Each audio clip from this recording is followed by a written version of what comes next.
Hi guys, ಎಲ್ರಿಗೂ ಮತ್ತೊಂದು ವಿಡಿಯೋಗೆ ಸ್ವಾಗತ. ಇವತ್ತಿನ video duty same as usual ಡೇನೇ ನಮ್ಮ ಸ್ಟಾರ್ಟ್ ಮಾಡೋಣ. ರೆಡಿಯಾಗಿ ನಮ್ಮ ಒಂದು ರಥನ ಎತ್ಕೊಂಡು ಡ್ಯೂಟಿಗೆ ಹೊರಟ್ವಿ. ಇವತ್ತು ಮಂಡೇ ಆಗಿರೋದ್ರಿಂದ ನಿನ್ನೆಯಿಂದ ಸಂಡೇ ಎಲ್ಲ ಫುಲ್ಲು ಎಲ್ಲ ಅಧ್ವಾನ ಮಾಡಿಬಿಟ್ಟಿದ್ದಾರೆ. ಫುಲ್ಲು ಗಾಡಿ ಎಲ್ಲ ಓಡಾಡ್ಬಿಟ್ಟು ಕೇಬಲ್ ಎಲ್ಲ ಸುಟ್ಟೋಗ್ಬಿಟ್ಟಿದೆ. ಸಬ್ಮರ್ಸಿಬಲ್ ಮೋಟ್ರದು ನೀರು ಬರ್ತಾಯಿಲ್ಲ, 2 ಡೇಸಿಂದ ನೀರಿಲ್ಲ ಅಂತ ಹೇಳಿ ಕಂಪ್ಲೇಂಟ್ ಮಾಡಿದರು. ಫಸ್ಟ್ ಹೋಗಿದ ತಕ್ಷಣ ಕೆಲಸ ಮಾಡೋಣ ಅಂತ ಹೇಳ್ಬಿಟ್ಟು ಫೋಟೋಸ್ ಎಲ್ಲ ಕಳಿಸ್ಬಿಟ್ಟು ನಮ್ಮ ಈರಪ್ಪಣ್ಣನ ಕರ್ಕೊಂಡು ಹಾಗೆ ಹೊರಟೆ. ಬೇರೆ ಸೈಟಿಂದ ನಮ್ಮ ಸೈಟಿಗೆ ಮಣ್ಣು ಬರ್ತಾಯಿದೆ. ಅವರೇನು ಮಾಡಿದ್ದಾರೆ, ಲೋಡ್ ಗಾಡಿ ತೊಗೊಂಡೋಗ್ಬಿಟ್ಟು ಕೇಬಲ್ ಮೇಲೆ ಹಚ್ಚಿದ್ದಾರೆ. ಫೇಸ್ ಹಂಗೆ ಕಂಟಿನ್ಯೂ ಇರೋದ್ರಿಂದ ಹತ್ಕೊಂಡು ಉಳಿದ್ಬಿಟ್ಟಿದೆ ಫುಲ್ಲು.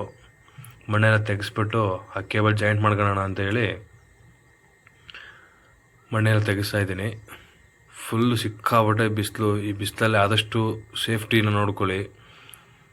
ಅಷ್ಟು ಬಿಸಿಲು, ಉರಿ ಬಿಸಿಲಲ್ಲಿ ನೋಡಿ ಕೇಬಲ್ ಹಿಂಗೆ ಸುಟ್ಟಿದೆ ಅಂದರೆ ಆ ಉರಿ ಬಿಸಿಲಲ್ಲಿ ಆ ಕೆಲಸ ಮಾಡೋಕ್ಕೆ ಫುಲ್ಲು ಸುಸ್ತಾಗ್ಬಿಡುತ್ತೆ. ಆದರೂ ಪರವಾಗಿಲ್ಲ ಅಂತ ಹೇಳಿ ಇನ್ನೊಬ್ಬನ ಹೆಲ್ಪ್ ಕರ್ಕೊಂಡು ಜಾಯಿಂಟೆಲ್ಲ ಹಾಕ್ಕೊಂಡು ಸುಮ್ಮನೆ ಜಸ್ಟ್ ನಾರ್ಮಲ್ ಜಾಯಿಂಟ್ ಹೊಡೆದಿದ್ದೀನಿ. ಇದೆಲ್ಲ ಮಾಡ್ಕೊಂಡು ಮುಗಿಸೋಷ್ಟೊತ್ತಿಗೆ ಮತ್ತೆ ಒಬ್ಬನ ಹೋಗ್ಬಿಟ್ಟು JCBಯಲ್ಲಿ ಅಧ್ವಾನ ಮಾಡ್ದೆ.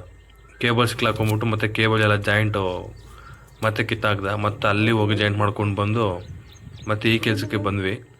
ಕಡ್ಡಿ ಎಲ್ಲ ಕಿತ್ಬಿಟ್ಟು ಆ ಕಡ್ಡಿ ಎಲ್ಲ ಉಣಿ, ಒಂದು ಕಡ್ಡಿ ಕಟ್ಟರೆ ಅಂದರೆ ಇವರು 2 ಕಡ್ಡಿ ಕಟ್ಟಿದ್ದಾರೆ. ಅದು ಕಡ್ಡಿ ಒಂದು ಮುರಿದೋಯ್ತು. ಮತ್ತೆ ತೆಗೆದುಬಿಟ್ಟು ಮತ್ತೆ ಹಾಕಿದ್ದಾಯಿತು.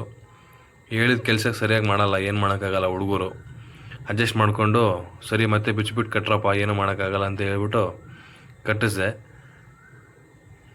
ಪ್ರತಿಯೊಬ್ಬರೂ ಎಲೆಕ್ಟ್ರಿಷಿಯನ್ಸು ಬಿಸಿಲು ಮಳೆ ಏನೂ ಅನ್ನೋಕ್ಕಾಗಲ್ಲ. ಏಕೆಂದರೆ ಬಿಸಿಲು ಕೆಲಸ ಮಾಡಿದ್ರೇ ನಮಗೆ ಸಂಪಾದನೆ ಆಗೋದು.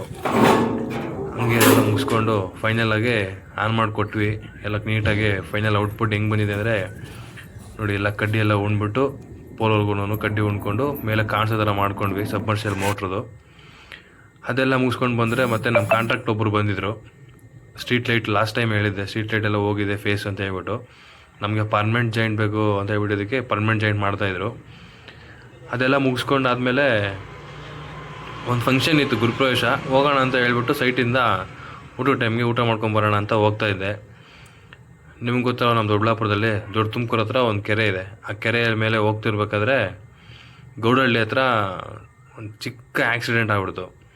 ಸರಿ ಆಯಿತು, ನೋಡೋಣ ಏನೂ ಆಗಲ್ಲ ಅಂತ ಹೇಳ್ಬಿಟ್ಟು ಮುಗಿಸ್ಕೊಂಡು ಅಲ್ಲಿಂದ ಮತ್ತೆ ಎದ್ದೋ ಗೃಹಪ್ರವೇಶಕ್ಕೆ ಹೋಗಿ ಅಟೆಂಡ್ ಮಾಡ್ಕೊಂಡು ಬಂದೆ. ಯಾರಿಗೂ ಏನು ಇನ್ಫಾರ್ಮ್ ಮಾಡಿಲ್ಲ, ಏಕೆಂದರೆ ಮತ್ತೆ ಪ್ರಾಬ್ಲಮ್ ಆಗುತ್ತೆ, ಸುಮ್ಮನೆ ನನಗೆ ಹಿಂಸೆ ಆಗುತ್ತೆ ಅಂತ ಹೇಳ್ಬಿಟ್ಟು. ಮೇಜರ್ ಏನಾಗಿಲ್ಲ, ಸಿಂಪಲ್ಲು, ಸ್ವಲ್ಪ ಗಾಡಿ ಸ್ಕ್ರಾಚಸ್ ಆಗಿದೆ.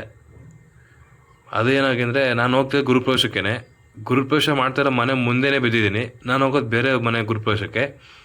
ಇಲ್ಲಿ ನೋಡಿ ಗೃಹಪ್ರವೇಶ ನಡೆದಿದೆ, ಇಲ್ಲೇ ಹೋಗ್ಬಿದ್ದೆ. ಮತ್ತೆ ಏನೋ ಮಾಡಿಕೊಂಡು ಮತ್ತೆ ಹಂಗೆ ನಮ್ಮ ಪಯಣನ ಸ್ಟಾರ್ಟ್ ಮಾಡಿದ್ವಿ, ವಿಧಿ ಇಲ್ಲ ಅಂತ ಹೇಳಿ. ನೋಡುವ ಇನ್ನು ಏನೇನಾಗುತ್ತೋ ಗೊತ್ತಿಲ್ಲ. ದೇವ್ರು ಏನೇನು ಕೊಡ್ತಾನೆ ಎಲ್ಲನೂ ಸ್ವೀಕರಿಸೋಣ. ಅಲ್ಲಿಂದ ಬಿದ್ದೆದ್ದು ಬಂದಮೇಲೆ ದೇವ್ರು ಕೊಡ್ತಾನೆ ಏನೋ ಒಂದು ಅಂದ್ಕೊಂಡು ಕಂಪ್ನಿಗೆ ಬಂದುಬಿಟ್ವಿ. ಅರಣ್ಯಮ್ಗೆ ಬಂದು ಆಫೀಸೆಲ್ಲ ಏನೋ ರೆಕಾರ್ಡ್ ಮಾಡಬೇಕು ಅನಿಸು. ಲಾಸ್ಟ್ ಟೈಮ್ ಹೇಳಿದ್ನಲ್ವಾ, ವಿಲ್ಲಾ ಮತ್ತು ಆಫೀಸಿಗೆ ಅಂತ ಹೇಳ್ಬಿಟ್ಟು. ಅದು ವಿಲ್ಲಾ ಕಾಂಪೌಂಡ್ರು ಬರುತ್ತೆ, ಅದೆಲ್ಲ ನೋಡಿಸ್ತೀನಿ ನೆಕ್ಸ್ಟ್ ವೀಡಿಯೋದಲ್ಲಿ. ಅಲ್ಲಿಂದ ಮತ್ತೆ ಗಾಡಿ ಎತ್ಕೊಂಡು ಮನೆ ಕಡೆ ಬಂದ್ವಿ. ಬರ್ತಾ ಇರ್ಬೇಕಾದ್ರೆ ಈವ್ನಿಂಗು ಒಂದು ಒಳ್ಳೆ ವ್ಯೂ ಕಾಣಿಸ್ತು. ಆ ವ್ಯೂ ಏನಿದೆ ಅಂದರೆ ಸಕ್ಕತ್ತಾಗಿದೆ ವ್ಯೂ, ಸೂರ್ಯ ಮುಳುಗೋ ಟೈಮಲ್ಲಿ. ಏಕೆಂದರೆ ಅದು ನೋಡೋಕ್ಕೆ ತುಂಬ ಜನಕ್ಕೆ ಸಿಗಲ್ಲ. ಬಟ್ ನಾನು ಡೈಲಿ ಬರಬೇಕಾದ್ರೆ ನನಗೆ ಡೈಲಿ ಕಾಣಿಸುತ್ತೆ ಅದು. ಇವತ್ತು ತುಂಬ ಚೆನ್ನಾಗಿ ಕಾಣಿಸಿತ್ತು, ಹಂಗಾಗಿ ಸುಮ್ಮನೆ ಹಂಗೆ ವಿಡಿಯೋ ತೆಗೆದೆ. ಸಕ್ಕತ್ತಾಗಿ ಬಂದಿದೆ ನೋಡಿ. ಹೆಂಗಿದೆ ಅಂದರೆ ಸೂರ್ಯ ಆ ಒಂದು ಮುಳುಗೋ ಟೈಮಲ್ಲಿ ನಾನು ನೋಡ್ಬೇಕಾದ್ರೆ ಇಲ್ಲ ಮುರುಡೇಶ್ವರ ಹೋಗಬೇಕು ಅಂತ ನಮ್ಗೆ ಇಲ್ಲೇ ಸಿಕ್ಕಿದೆ. Thank you.